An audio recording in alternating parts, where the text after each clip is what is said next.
Hello dear साथियों, आप लोग कैसे डियर। मुझे उम्मीद है डियर कि आप लोग अच्छे एवं स्वस्थ होंगे डियर और अपनी बोर्ड परीक्षा की तैयारी डियर बेहतरीन तरीके से कर रहे होंगे डियर। आज के इस वीडियो में डियर हम आपके लिए लेकर आए डियर क्लास 12 का पॉलिटिकल साइंस का डियर स्वतंत्र भारत में जो बुक है यानी कि स्वतंत्र भारत में राजनीतिक बुक का डियर चैप्टर 1 जिसका नाम क्या है, राष्ट्र निर्माण की चुनौतियां का डियर। आज हम पार्ट 3 का एक्सप्लेनेशन वीडियो लेकर आए डियर। इससे पहले हम आपको पार्ट 1 एक्सप्लेनेशन वीडियो करा दिए है और पार्ट 2 इसका एक्सप्लेनेशन वीडियो करा दिए डियर।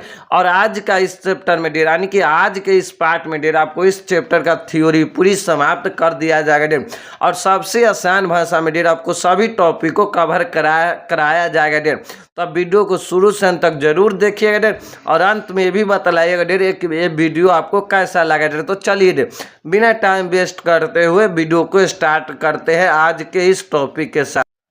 तो डियर आज का इस सेशन का डियर हमारा पहला टॉपिक यही है कि राज्यों का पुनर्गठन। यानी कि डियर राज्य का पुनर्गठन का मतलब होता है डियर कि राज्य का है ना एक नया गठन यानी कि राज्य का एक नया निर्माण किन तरीके से किया जाता है डियर। यानी कि राज्यों का पुनर्गठन यानी कि डियर एक राज्यों को है ना डियर फिर से यानी कि उसका पुनर्गठन यानी कि फिर से उसे कैसे बनाया जाता है डियर उनके बारे में हम देखते हैं। तो सन 1950 में संविधान यानी कि डियर सन 1950 में हमारे जो भारतीय संविधान के लागू होने से यानी कि लागू होने के समय यह स्थिति थी। यानी कि 1950 में संविधान के लागू होने के समय में यह स्थिति थी कि आंध्र प्रदेश में यानी कि आंध्र जो प्रदेश है डियर वहाँ पर है तेलुगु भाषी लोगों को यानी कि तेलुगु भाषी लोगों का राज्य के लिए आंदोलन ने उग्र रूप धारण कर लिया। यानी कि 1953 यानी कि 1950 के समय डियर जो आंध्र प्रदेश में है ना डियर जो तेलुगु यानी कि जो तेलुगु जो भाषा बोलते थे डियर तो उन लोगों है ना भाषा के आधार पर डियर एक राज्य का निर्माण कर रहे थे डियर। यानी कि एक राज्य का यानी कि एक नए राज्य का बनाने के लिए क्या यानी कि निर्माण करने के लिए वो लोग आंदोलन कर रहे थे डियर। और आंदोलन ने उनका क्या उग्र रूप यानी कि आंदोलन उनका उग्र रूप यानी कि विशाल रूप धारण कर लिया। तब 1953 में आंध्र प्रदेश बना। यानी कि डियर आंध्र प्रदेश कब बना 1953 में किस भाषा के आधार पर, तो तेलुगु भाषा के आधार पर डियर आपको आंध्र प्रदेश राज्य का क्या निर्माण हुआ कब 1953 में। भाषा के आधार पर बनने वाला यह पहला राज्य था। यानी कि भारत का है ना भाषा के आधार पर सबसे पहले किस राज्य का गठन हुआ था, तो आंध्र प्रदेश का। अब भारत सरकार ने न्यायमूर्ति फजल अली की अध्यक्षता में 22 दिसंबर 1953 में राज्य पुनर्गठन आयोग का गठन किया गया। यानी कि हमारे भारत सरकार ने डियर 1953 में है ना न्यायमूर्ति फजल अली की अध्यक्षता यानी कि इनकी अध्यक्षता में 22 दिसंबर 1953 में राज्य पुनरायोग का गठन किया गया था डियर। आपको ऑब्जेक्टिव में क्वेश्चन में पूछा जाता है डियर कि राज्य पुनर्गठन आयोग का गठन कब किया गया था डियर, तो आप याद रखिएगा 1953 ईस्वी में। और किनकी अध्यक्षता में डियर, तो न्यायमूर्ति फजल अली की अध्यक्षता में डियर। और ये राज्य पुनर्गठन आयोग का गठन किस लिए किया गया था डियर, तो इन्हों का काम क्या था यानी कि इनका काम था कि भाषा के आधार पर अलग अलग यानी कि अलग अलग राज्यों का निर्माण करना था डियर। जिसका हम देखते हैं इसका मुख्य उद्देश्य यही था। यानी कि डियर राज्य पुनर्गठन जो आयोग है डियर तो उनका मुख्य उद्देश्य यह था कि भाषा के आधार पर राज्य का गठन करना। यानी कि डियर राज्य पुनर्गठन आयोग का क्या गठन था यानी कि उनका कार्य क्या था डियर कि इनका मुख्य उद्देश्य यही था डियर कि हमारे देश में डियर भाषा के आधार पर है ना नए नए राज्य का गठन यानी कि डियर नए नए राज्य का निर्माण करना। जिसने 1955 में पहली रिपोर्ट प्रस्तुत की। यानी डियर 1953 ईस्वी में है ना राज्य पुनर्गठन आयोग ने यानी कि भारत सरकार के समक्ष 1955 में अपनी पहली रिपोर्ट यानी कि पहली रिपोर्ट क्या प्रस्तुत किए थे। इस सिफारिश के अनुसार भाषा के आधार पर 14 राज्य बनाया जाए। यानी कि डियर राज्य पुनर्गठन आयोग ने है ना डियर 1955 में डियर उन्होंने पहली रिपोर्ट प्रस्तुत किए गए थे यानी कि किए थे डियर। तो इस सिफारिश के आधार पर है ना डियर हमारे यानी कि इंडिया यानी कि भारत देश में भाषा के आधार पर 14 राज्य यानी कि 14 राज्य क्या बनाया जाए, तथा 6 केंद्र शासित प्रदेश को बनाया जाए। उसके बाद नेहरू सरकार ने कुछ संशोधन के साथ इस सिफारिश को मान लिया, यानी कि डियर इस सिफारिश के अनुसार क्या भाषा के आधार पर 14 राज्य का निर्माण किया गया था और 6 यानी कि 6 केंद्र शासित प्रदेशों का निर्माण किया गया था। यानी कि इनका ये सिफारिश था डियर कि 14 राज्य है ना भाषा के आधार पर बनना चाहिए, और यानी कि भाषा के आधार पर 14 राज्य का गठन किया गया और 6 केंद्र शासित प्रदेश का यानी कि बनाया जाए। और इसके बाद है ना डियर इस संशोधन में यानी कि डियर जो राज्य पुनर्गठन आयोग ने डियर पहली जो रिपोर्ट प्रस्तुत किए थे डियर, तो उन रिपोर्ट में है ना डियर सरकार ने यानी कि पंडित जवाहरलाल नेहरू की सरकार ने उसमें कुछ संशोधन के साथ है ना डियर इस सिफारिश को क्या यानी कि लिए उन्होंने मान लिया। फिर 1956 में राज्य पुनर्गठन अधिनियम लागू हो गया डियर। अगर आपसे पूछ दिया जाए कि 1956 में यानी कि राज्य पुनर्गठन अधिनियम कब लागू किया गया डियर, तो आप याद रखिएगा 1956 ईस्वी में। कब? 1956 ईस्वी में। अगर आपसे पूछे कि राज्य पुनर्गठन आयोग का गठन कब हुआ था डियर, तो आप याद रखिएगा 1953 में। अगर पूछे कि राज्य पुनर्गठन अधिनियम कब लागू किया गया था, तो 1956 ईस्वी में किया गया था डियर।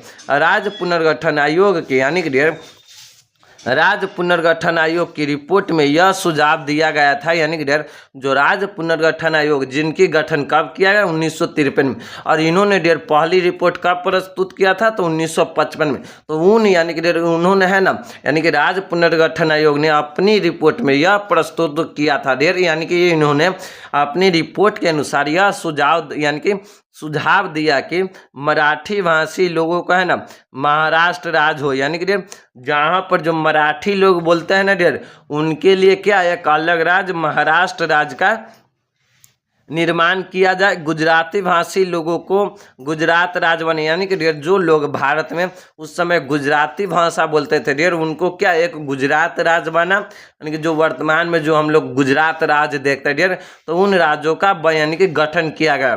बम्बई नगर को केंद्र शासित प्रदेश का स्तर दिया जाए, यानी कि डियर बम्बई जो नगर है ना डियर उनको क्या केंद्र शासित प्रदेश का स्तर यानी कि स्तर यानी कि केंद्र शासित प्रदेश मान लिया जाए। यही यानी कि यही भी यानी कि यही सुझाव दिया गया कि बम्बई राज्य को हिंदी भाषी क्षेत्र में यानी कि हिंदी भाषी क्षेत्र में है ना विदर्भ राज्य बने, यानी कि बम्बई को हिंदी भाषी यानी कि बम्बई में जो लोग थे वो क्या ज़्यादा भाषा में हिंदी बोलते थे डियर बम्बई के लोग, तो वहाँ पर है ना एक केंद्र शासित प्रदेश बम्बई राज्य का यानी कि बम्बई नगर को है ना केंद्र शासित प्रदेश का डियर स्तर दिया जाए, यानी कि डियर उनको केंद्र शासित प्रदेश बनाया जाए। लेकिन यानी कि डियर नेहरू की सरकार ने बम्बई को द्विभाषी राज्य बनाया, यानी कि डियर नेहरू सरकार ने यानी कि राज्य पुनर्गठन के आयोग की रिपोर्ट के अनुसार नहीं, यानी कि कुछ यानी कि उन्होंने है ना बम्बई को है ना उनके बिना अनुसार यानी कि उनके आग्रह के अनुसार नहीं, यानी कि सरकार ने अपने अनुसार बम्बई को क्या द्विभाषी राज्य बनाया। इसीलिए यहाँ भाषाई दंगे शुरू हो गए, यानी कि नेहरू सरकार ने बम्बई को क्या द्विभाषी यानी कि 2 भाषाओं का राज्य बनाया। इसलिए यहाँ पर क्या हो गया भाषाई दंगे, यानी कि भाषा के लिए डियर आपस में क्या लोग दंगे शुरू कर रहे थे। और सन 1960 में बम्बे राज्य का विभाजन हो गया, यानी कि डियर वो जो आंदोलन का यानी कि जो लोग आंदोलन कर रहे थे डियर उनके कारण क्या 1960 में डियर बम्बई राज्य का भी क्या विभाजन हो गया। उसका पश्चिमी भाग काटकर गुजरात बनाया गया, यानी कि डियर बम्बई का है ना पश्चिमी भाग को काट कर क्या गुजरात बनाया गया और शेष भाग को यानी कि महाराष्ट्र हो गया, यानी कि शेष भाग क्या महाराष्ट्र हो गया। यही स्थिति पंजाब की भी थी, यानी कि जो वर्तमान में लोग पंजाब देख रहे हैं तो उस समय क्या हरियाणा चंडीगढ़ और पंजाब तीनों को है ना ये पंजाब के नाम से ही जाना जाता था डियर।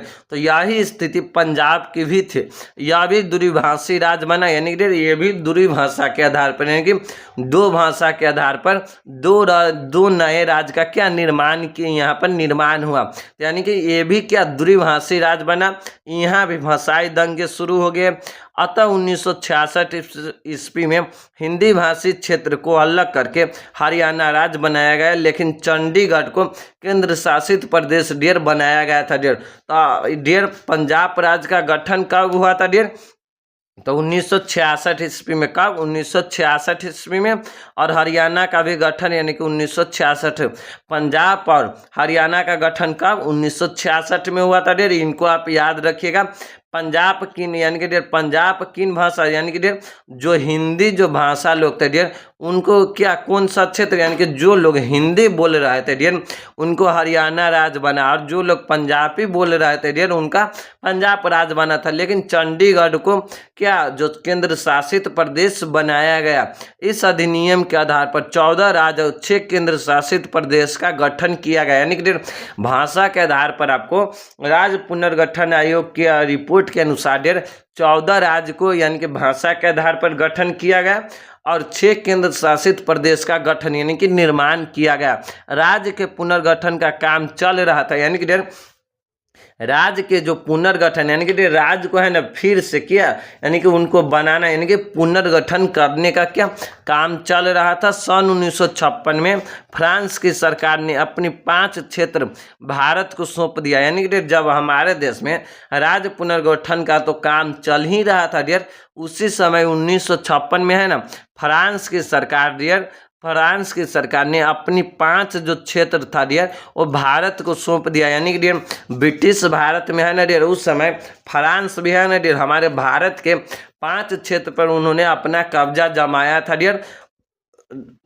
था ना डियर। उसको है ना 1956 ईस्वी में उन्होंने फ्रांस की सरकार भारत सरकार के यानी कि भारत सरकार को क्या सौंप दिया यानी कि दे दिया पांडुचेरी यानी कि पांडिचेरी जिसको हम लोग वर्तमान में क्या पांडुचेरी को केंद्र शासित प्रदेश बनाएगा। यह नाम एवं कराईकल को मद्रास यानी कि तमिलनाडु राज्य में क्या जोड़ा गया। माहे के यानी कि माहे को केरल में तथा चंद्रनगर को पश्चिम बंगाल के राज्य में मिला दिया गया। यानी कि डियर जो चंद्रनगर था ना डियर उनको है ना पश्चिम बंगाल के राज्य में क्या मिला दिया गया था। यानी कि डियर उनमें है ना इनको पश्चिम बंगाल के राज्य में इनको मिला दिया गया था डियर। और गुजरात यानी कि डियर हमारे जो गुजरात राज्य है डियर तो गुजरात राज्य 1 मई 1960 को बना। सन 1971 में भारत ने सैनिक कार्यवाही से यानी कि डियर भारत सरकार ने सैनिक कार्यवाही यानी कि भारत सरकार ने सैनिक कार्यवाही यानी कि सैनिक के द्वारा डियर पुर्तगाली समाज को हटाकर गोवा और दमन एवं द्वीप को मुक्त करा लिया। यानी कि डियर गोवा था ना डियर जो ब्रिटिश भारत की कब्जे में नहीं था, ये डियर पुर्तगाली यहाँ पर था डियर पुर्तगाली का कब्जा था डियर।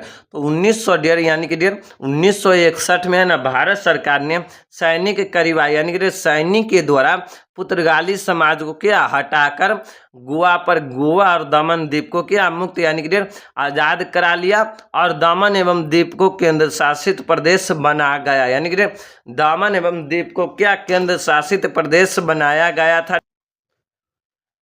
प्रशासनिक सुविधा को देखते हुए 1963 में असम का भाग काटकर नागालैंड राज्य बना। यानी कि डियर प्रशासनिक यानी कि डियर जो प्रशासनिक सुविधा था ना डियर उनको देखते हुए 1963 ईस्वी में असम का है ना डियर यानी कि डियर असम का कुछ भाग काटकर क्या यानी कि क्या नागालैंड राज्य का गठन हुआ। कब हुआ? 1963 में। 1971 में ईस्वी में असम का अन्य भाग काटकर मेघालय राज्य बना। हिमाचल प्रदेश मणिपुर एवं त्रिपुरा का यानी कि मणिपुर एवं त्रिपुरा को राज्य का दर्जा कब मिला था डियर? तो 1971 में मिला था डियर। और असम के कुछ भाग को काट कर डियर पहले 1963 में नागालैंड राज्य की गठन किया गया और 1971 ईस्वी में फिर असम के अन्य भाग को काट कर डियर मेघालय राज्य बना था डियर। और सन 1975 में सिक्किम भारत का यानी कि सन 1975 में सिक्किम भारत का एक राज्य बना। यानी कि आपसे ऑब्जेक्टिव क्वेश्चन में पूछा जाता है डियर कि सिक्किम भारत का राज्य कब बना था? तो 1975 ईस्वी में। 1987 में अरुणाचल प्रदेश, मिजोरम तथा गोवा को राज्य का दर्जा मिला। यानी कि 1987 ईस्वी में आपको मिजोरम को भी और गोवा को भी क्या एक संपूर्ण राज्य का दर्जा मिला हमारे संविधान के द्वारा। सन 1900 यानी कि सन 2000 में छत्तीसगढ़, झारखंड एवं उत्तराखंड नए राज्य बने। यानी कि 2000 ईस्वी में है ना छत्तीसगढ़ राज्य का नया निर्माण हुआ, झारखंड राज्य का नया निर्माण हुआ एवं उत्तराखंड राज्य क्या नए राज्य बने थे। क्या कौन कौन राज्य 2000 में बना था ये? तो छत्तीसगढ़, झारखंड, उत्तराखंड राज्य 2000 ईस्वी में इन्होंने बना। 2 जून 2014 में आंध्र प्रदेश से तेलंगाना अलग हो गया। यानी कि 2 जून और 2014 ईस्वी में आंध्र प्रदेश से आपको तेलंगाना के अलग हो गया। 5 अगस्त 2019 को यानी 5 अगस्त 2019 को जम्मू कश्मीर से अनुच्छेद 370 के अंतर्गत दिया गया विशेष राज्य का दर्जा समाप्त करते हुए 2 केंद्र शासित प्रदेश जम्मू कश्मीर एवं लद्दाख में विभक्त कर दिया गया। तो जम्मू कश्मीर से अनुच्छेद 370 की धारा कब हटाया गया था? तो 1900 यानी कि 2019 ईस्वी में। और इनका धारा हटा कर दे जम्मू एवं कश्मीर, जम्मू कश्मीर और लद्दाख है उनको क्या केंद्र शासित प्रदेश राज्य में यानी कि केंद्र शासित प्रदेश में विभक्त यानी कि केंद्र शासित प्रदेश में क्या बांट दिया गया। और 20 जनवरी यानी कि 20 जनवरी 2020 को यानी कि 20 जनवरी 2020 को दादरा यानी कि दादरा नगर हवेली और दमन द्वीप को 2 केंद्र शासित प्रदेश अस्तित्व में आया। यानी कि 2020 में है ना दादरा नगर हवेली और दमन द्वीप 2 केंद्र शासित प्रदेश अपने अस्तित्व में यानी कि इनका निर्माण हुआ, जिसके कारण 8 केंद्र शासित प्रदेश है और 28 राज्य की संख्या वर्तमान समय में है। हमारे देश में वर्तमान समय में 8 केंद्र शासित प्रदेश की संख्या और 28 राज्य की संख्या। संविधान के अनुच्छेद 3 यानी कि संविधान के आर्टिकल 3 के अनुसार भारत सरकार राज्यों का पुनर्गठन कर सकती है तथा उसकी राज्य यानी कि उसकी राज्य का नाम भी बदल सकता है। तो किस अनुच्छेद के द्वारा हमारी भारत सरकार अब वर्तमान समय में भी किसी राज्य का क्या पुनर्गठन कर सकता है, लेकिन संविधान के अनुच्छेद यानी कि आर्टिकल 3 के प्रयोग करने के बाद यानी कि आर्टिकल 3 के अनुसार संविधान से यानी कि आर्टिकल 3 के अनुसार हमारे भारत सरकार किसी भी राज्य का पुनर्गठन कर सकता है। ये था आपको हमारे यानी कि किस राज्य का पुनर्गठन कैसे हुआ था और कब कब हुआ था इनके बारे में था। फिर हम देखते हैं भाषा की राजनीति की यानी कि जब हमारा देश स्वतंत्र हो गया तो उस समय भाषा की राजनीति कैसे हुआ यानी कि भाषा के बारे में क्या क्या हुआ था इनको हम देखते हैं। तो हमारे भारत में विभिन्न क्षेत्र में अलग अलग भाषा बोला जाता है। यानी कि हमारा भारत देश इतना बड़ा है जिसमें है ना विभिन्न यानी कि भारत के अलग अलग क्षेत्र में अलग अलग भाषा बोला जाता है। जैसे बिहार में अलग भाषा बोला जाता है। जैसे आप चल जाइएगा गुजरात में या बम्बई में या तमिलनाडु में या केरल से में तो वहाँ पर क्या अलग अलग भाषा बोला जाता है। यानी कि भारत के है ना विभिन्न क्षेत्रों में क्षेत्रों का क्या अलग अलग भाषा बोला जाता था, लेकिन अधिकतर लोग हिंदी भाषा बोलते थे। यानी कि लेकिन यानी कि बहुत मात्रा में क्या है यानी कि हमारे पूरे देश के लोग क्या हिंदी भाषा बोलते थे। हिंदी एवं उर्दू भाषा आपस में इतनी घुली मिली कि यानी कि हिंदी और जो उर्दू भाषा वो आपस में है ना इतनी घुली मिली थे कि उस रूप में यानी कि उस रूप को हिंदुस्तानी कहते थे। यानी कि जो हिंदू और यानी कि हिंदी भाषा एवं उर्दू भाषा को है ना ये आपस में इतनी घुली मिली थी यानी कि इतना इसका अच्छा संबंध था उसके लिए है ना इसको क्या यानी कि उनको हिंदुस्तानी कहते थे, जिसे अरबी या संस्कृत में यानी कि जिसे अरबी या संस्कृत की लिपियों में यानी कि लिपियों में रखा जा सकता था। तो अरबी भाषा को और यानी कि जो हिंदुस्तानी भाषा था ना उनको किस लिपि में अरबी या संस्कृत के लिपियों में रखा जा सकता था।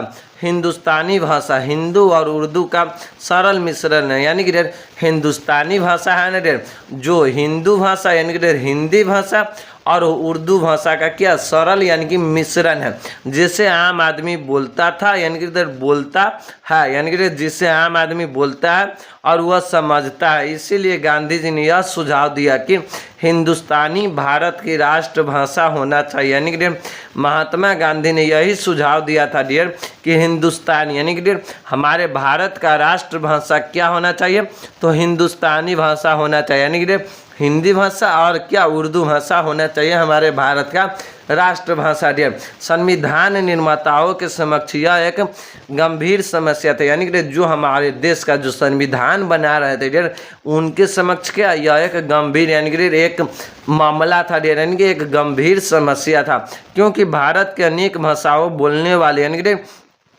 भारत के हैं अनेक भाषाओं बोलने वाले लोग रहते हैं, यानी कि भारत में अनेक अनेक प्रकार के भाषाओं का बोलने वाले क्या यहाँ पर लोग रहते हैं।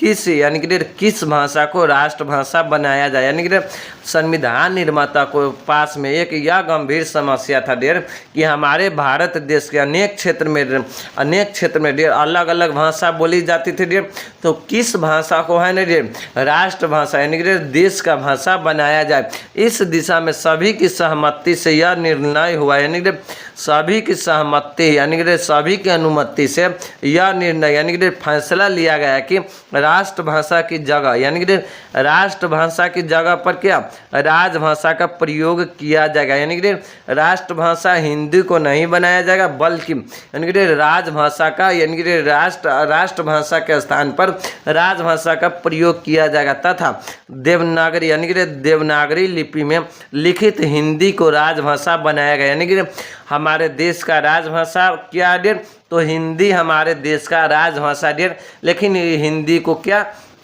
राष्ट्रभाषा का दर्जा नहीं मिल पाया डेर, इनको राजभाषा का दर्जा मिल पाया था डेर। संविधान की 8वीं अनुसूची में यानी कि हमारे संविधान की 8वीं अनुसूची है ना उनमें 14 प्रमुख भाषाओं का स्थान दिया गया, यानी कि हमारे संविधान के निर्माताओं के द्वारा संविधान के 8वीं अनुसूची में है ना भारत के 14 प्रमुख भाषाओं का क्या स्थान यानी कि इनका महत्व दिया गया था, जैसे में संस्कृत भाषा, उर्दू, असमिया, हिंदी, तेलुगु, बंगाली, मराठी, तमिल, गुजराती, कन्नड़, मलयालम, ओड़िया, पंजाबी एवं कश्मीरी, फिर सिंधी, नेपाली, मणिपुरी, कोंकणी, बोडो, मैथिली, डोगरी एवं संथाली को भी शामिल किया गया। अब यानी कि वर्तमान में 22 भाषाओं को संविधानिक मान्यता प्राप्त है, यानी कि 22 भाषाओं का है ना डेर संविधान के द्वारा क्या मान्यता प्राप्त है डेर कि इस भाषा में भी हमारा कामकाज हो सकेगा डेर, और इस देश में डेर आप इन सभी भाषा का प्रयोग कर सकते हैं, यानी कि हमारे संविधान के अनुसार वर्तमान में कितनी भाषाओं का संविधानिक मान्यता प्राप्त है डियर, तो आप याद रखिएगा 22 भाषाओं का है। तो चलिए फिर आपका नेक्स्ट है डियर, संविधान के अनुच्छेद 343 में कहा गया, यानी कि संविधान के अनुच्छेद यानी कि आर्टिकल 343 में यह कहा गया है कि इसके लागू होने के 15 वर्ष के बाद हिंदी भाषा को राजभाषा यानी कि हिंदी राजभाषा को यानी कि संविधान के अनुच्छेद 343 में कहा गया कि इसके लागू होने के 15 वर्ष बाद हिंदी राजभाषा यानी कि जो हिंदी राजभाषा हो जाएगा डेर, यानी कि हिंदी को है ना राजभाषा बना दिया जाएगा। इसका यह गलत अर्थ निकाला कि 26 जनवरी 1965 में केवल हिंदी भाषा में यानी कि केवल है ना हिंदी भाषा में राजकाज का काम होगा, यानी कि डियर बल्कि हिंदी भाषा को क्या यानी कि गलत यानी कि उनकी है ना इसका गलत अर्थ निकाल दिया डेर कि गलत अर्थ यह निकाला कि 1965 में है ना केवल हिंदी भाषा में क्या राजकाज का काम होगा, यानी कि हिंदी भाषा में सिर्फ क्या राज यानी कि राज का काम होगा। अतः असम में, पश्चिम बंगाल, तमिलनाडु राज्यों में भाषाई दंगे भड़क उठे और इनका यह था कि हम पर हिंदी भाषा थोपी जा रही है, यानी कि असम में और पश्चिम बंगाल और तमिलनाडु में है ना भाषाई दंगे भड़क उठे डियर। और इनका यही मानना था डियर कि हम पर क्या यानी कि ज़बरदस्ती हिंदी भाषा थोपी जा रहा था डियर। अगर हिंदी भाषा यानी कि हमारा जो राज्य का डियर जो टोटल राज काज का है ना डियर, जो हिंदी भाषा को यानी कि डियर हिंदी भाषा का जो प्रयोग हो रहा था डियर, तो इनका मानना था डियर जो असम के लोग थे और पश्चिम बंगाल के लोग थे डियर और तमिलनाडु जो राज्य थे डियर, उन समय न भाषाई दंगे भड़क उठे और इनका यही यानी कि इनका यह था कि हम पर हिंदी भाषा ज़बरदस्ती थोपी जा रही है। नेहरू सरकार ने 1963 में राजभाषा कानून यानी कि 1963 में राजभाषा कानून बनाकर निश्चित किया कि 1965 के निर्धारित समय सीमा के बाद भी राजकाज के कामों में अंग्रेजी भाषा का प्रयोग चलेगा। यानी कि 1965 के बाद भी 1965 ईस्वी के बाद भी क्या यानी कि राजकाज के काम में डेर अंग्रेजी भाषाओं का प्रयोग चल सकेगा डेर। इससे पहले डेर 1965 से पहले डेर राजकाज के काम में डेर यानी कि सिर्फ किस भाषा का, हिंदी भाषा का प्रयोग होगा डेर। और 1965 के बाद नेहरू सरकार ने जो भाषाई दंगे उठ गए थे डेर असम में, पश्चिम बंगाल, तमिलनाडु के लोग यानी कि इनको देखते हुए डेर नेहरू सरकार ने यह यानी कि फैसला लिया कि 1965 के बाद है ना हिंदी को जो डेर यानी कि हिंदी के अलावा अंग्रेजी भाषा का भी प्रयोग क्या राज्य के काज में यानी कि राज्य के कार्य काज में इनका भी प्रयोग चल सकेगा और इससे शांति कायम हुए। इस प्रकार भाषा का राजनीतिक हुआ था डियर। तो इस प्रकार हमारे देश में भाषा का राजनीतिक हुआ था डियर, ये भी आप समझ लिए डियर। और इस चैप्टर का आपका लास्ट और अंतिम टॉपिक है डियर। तो चलिए डियर फिर हम देखते हैं डियर आपका नेक्स्ट टॉपिक कश्मीर की समस्या। यानी कि डियर अब हम जानते हैं कि कश्मीर समस्या क्या था डियर। इस चैप्टर से आपको यानी कि डियर इस चैप्टर से कश्मीर समस्या पर डियर आपको 5 नंबर का प्रश्न पूछा जाता है एग्जाम में कि कश्मीर समस्या क्या था, उनके बारे में बताइए या कश्मीर समस्या पर एक निबंध लिखे डियर। तो इनको आप ध्यान से लिखिएगा और कॉपी में अभी ही आप हमारे वीडियो को डियर रुका कर डियर इसको आप लिख लीजिएगा डियर। और या नहीं तो डियर आप PDF इसका डाउनलोड कर सकते हैं हमारे टेलीग्राम चैनल से। तो कश्मीर की समस्या यानी कि कश्मीर समस्या क्या था इनको हम देखते। तो सन 1947 के भारत स्वतंत्र अधिनियम में यह प्रावधान था यानी कि सन जो 1947 में जो भारतीय स्वतंत्रता अधिनियम यानी कि एक अधिनियम में यह प्रावधान यानी कि एक नियम बनाया गया था कि रियासत का राजा अपनी रियासत को भारत संघ में मिलाए या पाकिस्तान में मिलाए या स्वतंत्र बना रहे। यानी कि हमारी भारत सरकार ने एक अधिनियम में यह प्रावधान किया था कि रियासत की राजा है ना अपनी रियासत को भारत संघ में मिलाए या पाकिस्तान में मिलाए या वो लोग यानी कि वो लोग स्वतंत्र बना रहे। कश्मीर के राजा हरि सिंह ने तीसरा विकल्प चुना, न हम भारत में मिलेंगे और न हम पाकिस्तान में अपना एक स्वतंत्र राष्ट्र बनाएंगे। यानी कि जो कश्मीर का राजा थे जो हरि सिंह था डियर उस समय में, तो उन्होंने क्या तीसरा विकल्प चुना कि नहीं तो मैं भारत में मिलूंगा और नहीं मैं पाकिस्तान में मिलूंगा, मैं अपना एक स्वतंत्र क्या राष्ट्र यानी कि एक स्वतंत्र देश बनाएंगे। कुछ समय के बाद यानी कि कुछ समय के बाद पाकिस्तान यानी कि कुछ समय के बाद पाकिस्तान ने आतंकवादियों को कश्मीर भेजना शुरू कर दिया। यानी कि कुछ समय के बाद में डियर पाकिस्तान है ना डियर वो आतंकवादियों को क्या कश्मीर भेजना शुरू कर दिया और इनका यही उद्देश्य था कि जम्मू कश्मीर पर कब्जा करना। यानी कि जम्मू कश्मीर के जो रियासत थे डियर यानी कि जो जिस समय जम्मू कश्मीर क्या स्वतंत्र रियासत थे ना डियर उन पर क्या यानी कि पाकिस्तान का यानी कि डियर उनका उद्देश्य था कि जम्मू कश्मीर पर यानी कि वो अपना अवैध कब्जा करना और गैर यानी कि और मुसलमानों को पाकिस्तान में मिलाना। यानी कि जम्मू कश्मीर में है ना मुसलमानों की संख्या यानी कि ज़्यादा है डियर, तो इसीलिए डियर पाकिस्तान ने सोचा कि हम जम्मू कश्मीर पर क्या यानी कि वहाँ पर इन्होंने आतंकवादी भेजा डियर और इनका उद्देश्य था कि जम्मू कश्मीर में तो ज़्यादातर मुसलमान लोग हैं डियर, तो उन पर क्या यानी कि आक्रमण करके डियर उनको अपने में मिला लेंगे डियर। लेकिन वहाँ का यानी कि वहाँ का बहुत मुसलमान पाकिस्तान में मिलना नहीं चाहते थे, यानी कि जो जम्मू कश्मीर के थे डियर, वो वहाँ के जो बहुत मुसलमान थे ना, जो पाकिस्तान में नहीं मिलना चाहते थे, जिसके कारण आतंकवादी वहाँ पर हमला कर दिया, यानी कि जिनके कारण बाद में वहाँ के जो पाकिस्तान जो आतंकवादी भेजे थे जम्मू कश्मीर में, तो वो आतंकवादी है ना जम्मू कश्मीर पर क्या हमला कर दिया, यानी कि युद्ध करने लगा, यानी कि हमला कर दिया। जिस वक्त कश्मीर के शासक राजा यानी कि राजा हरि सिंह थे, और इससे यह समस्या कंट्रोल नहीं हुआ, यानी कि जो हमला किया ना डियर, उनसे है ना ये लोग यानी कि राजा हरि सिंह ने अपनी रियासत में जो हमला किया था डियर, तो अपनी रियासत को क्या यानी कि नहीं बचा पा रहा था, यानी कि ये युद्ध में है ना हार रहा था डियर, यानी कि उनसे समस्या इनका कंट्रोल नहीं हो रहा था डियर।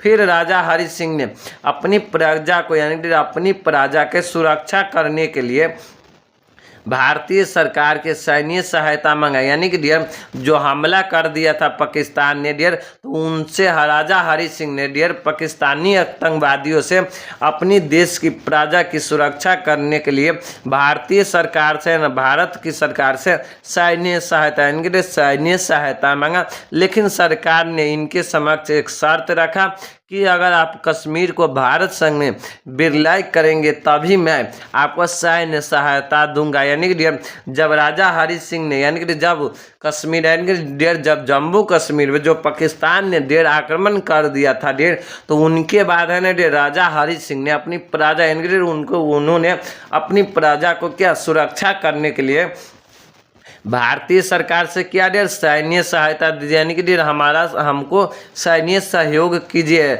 लेकिन भारत सरकार यानी कि लेकिन हमारे भारत सरकार इनके समक्ष यानी कि राजा हरि सिंह के समक्ष एक शर्त रखा, यानी कि एक शर्त रखा कि आप जम्मू कश्मीर यानी कि जम्मू कश्मीर या कश्मीर को है ना भारत में विलय करेंगे तभी मैं आपको सैन्य सहायता दूंगा, यानी कि भारत में है ना आप जम्मू कश्मीर को मिलाएंगे ना तभी मैं आपको क्या सैन्य सहायता दूंगा।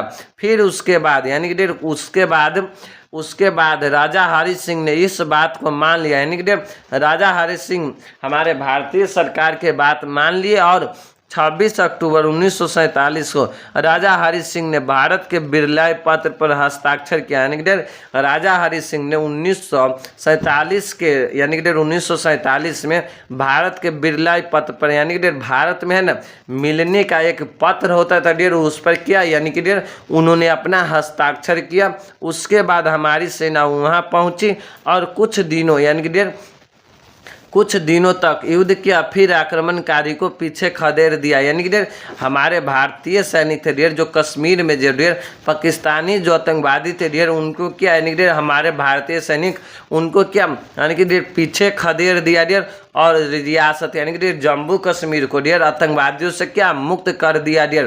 प्रधानमंत्री नेहरू ने यानी कि मुक्त कर दिया यानी कि खदेड़ दिया।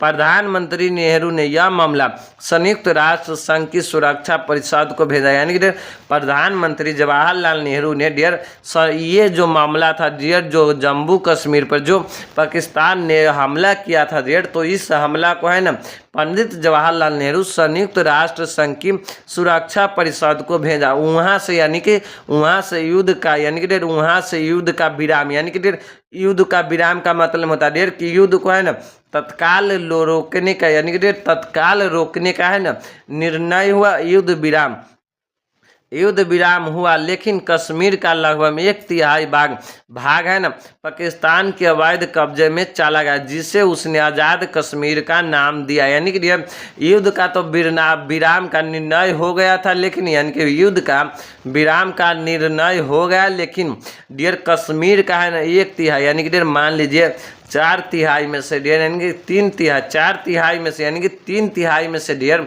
1/3 भाग है ना डियर जो वर्तमान में डियर पाकिस्तान के अवैध कब्जे में यानी कि डियर उनके कब्जे में चला गया, जिसे वो यानी कि पाकिस्तान के आज़ाद कश्मीर के नाम से जानते हैं डियर। सुरक्षा परिषद के प्रस्ताव में यानी कि डियर सुरक्षा परिषद के प्रस्ताव में यह भी कहा गया कि जब समान स्थिति बहाल हो जाए तो लोग निर्णय से ही समस्या का अंतिम समाधान किया जाए, यानी कि हमारे जो सुरक्षा परिषद जो अंतर्राष्ट्रीय क्या संगठन है तो इन्होंने यानी कि प्रस्ताव में यह कहा कि जब समान स्थिति यानी कि डियर वहाँ पर है ना समान स्थिति डियर बहाल हो जाए तो लोक निर्णय से यानी कि डियर एक जनमत संग्रह यानी कि लोक निर्णय का मतलब होता है डियर कि एक जनमत संग्रह कराया जाए डियर कि वहाँ के यानी कि डियर जम्मू कश्मीर के लोगों से पूछा जाए डियर कि वो लोग भारत में मिलना चाहते हैं या कश्मीर में मिलना चाहते डियर। तो यही इस समस्या का क्या यानी कि अंतिम समाधान किया गया। इसी समय यानी कि डियर इसी समय हमारा संविधान बन रहा था। स्थिति को गंभीरता को समझते हुए जम्मू कश्मीर को विशेष राज्य का दर्जा दिया गया। युद्ध रुक गया यानी कि युद्ध रुक गया, लेकिन पाकिस्तान का यही आग्रह बना रहा कि वहाँ के यानी कि वहाँ लोक निर्णय होना चाहिए यानी कि वहाँ पर क्या लोक निर्णय होना चाहिए यानी कि जनमत संग्रह होना चाहिए, क्योंकि राजा ने दबाव में आकर बिरलाई पत्र पर हस्ताक्षर किए थे। पाकिस्तान के आग्रह यानी कि आग्रह अनुसार हुआ बिरलाई यानी कि डियर अवैध है यानी कि यह जो बिरलाई पत्र था डियर अवैध था यानी कि वो गलत बिरलाई पत्र था। ये किनके अनुसार?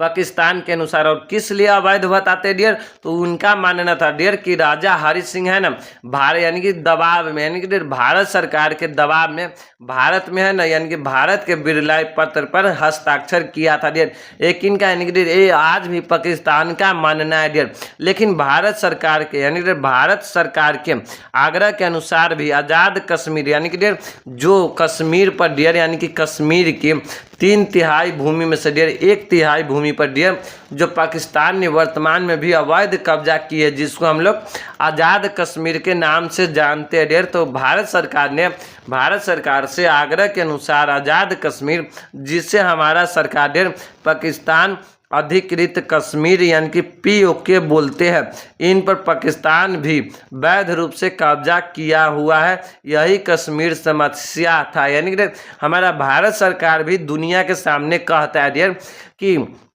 डियर कि आज़ाद कश्मीर है ना जिससे हमारा सरकार क्या पाकिस्तान अधिकृत कश्मीर यानी कि POK बोलते हैं, इन पर पाकिस्तान भी क्या यानी कि वैध यानी कि डियर अवैध रूप से यानी कि डियर अवैध रूप यहाँ पर वैध रूप नहीं होगा डियर अवैध रूप से क्या कब्जा किया हुआ है। यही कश्मीर समस्या था डियर। तो अब आपको समझ में आ गया होगा डियर कि कश्मीर समस्या क्या था डियर। और इसी टॉपिक के साथ डियर हमारा इस वीडियो का द एंड होता है डियर। अगर वीडियो अच्छा लगा हो डियर तो चैनल को सब्सक्राइब कीजिएगा और बेल आइकन को दबाना नहीं भूलिएगा डियर। अगर आपको डियर इसका सब्जेक्टिव क्वेश्चन चाहिए डियर तो आप इसका पार्ट 3 कमेंट में लिखिएगा डियर। तो तब तक के लिए इतने ही, धन्यवाद डियर। फिर मिलता हूँ अगले वीडियो में एक नेक्स्ट टॉपिक के साथ।